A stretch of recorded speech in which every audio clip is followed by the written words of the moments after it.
Hi guys.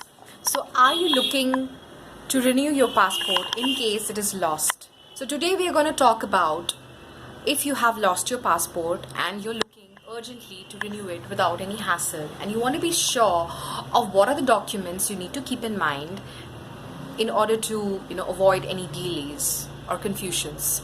So let's get started.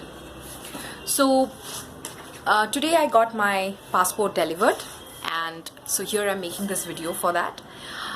So you should never, point number one, you should never ever book your slot or your appointment on an Tatkal, because there is nothing called Tatkal service available for a lost passport. Because I have seen many people booking it online, because online it shows that it's available but it's not. Then you have to revisit the RPO to make that changed into normal, and in RPO it might not happen in one single day. You might have to visit 2 more days if there is waiting and all to change it to normal, and then get an reschedule your appointment. So avoid that. Book it in a normal lost passport renewal case, okay? And then you need to fill the annexure F. That's point number 2. And point number 3, you do not, I repeat, you do not need to make an affidavit. There they mention affidavit and everything in the website, and you will find. So you should never make an affidavit. I spent money and I have wasted my time in doing that. So do not do that in case you need urgently, because they do not even need. And when you give them the affidavit, they will say, we don't require this. Why are you giving us? So avoid that, please. You don't need to make an affidavit, just need to fill the form annexure F. And even the lawyers are so professional, they will not tell you that you don't need to make an affidavit. So after that, you need to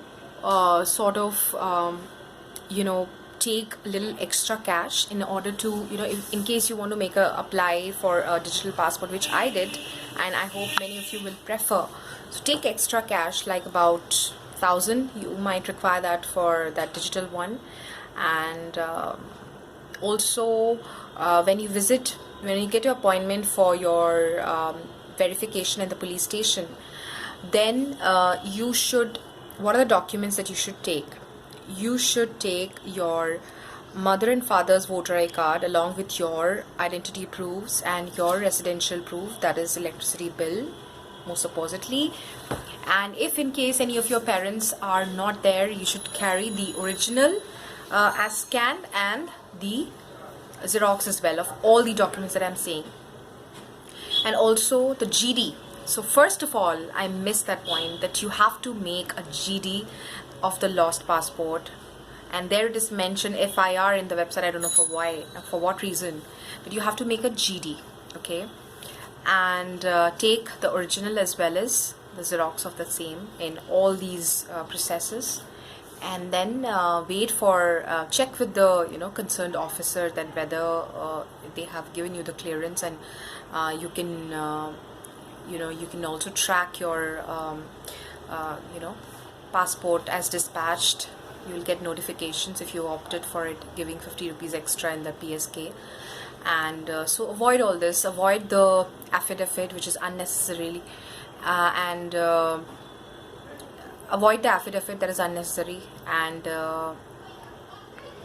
avoid the Tatkal thing. You don't need that.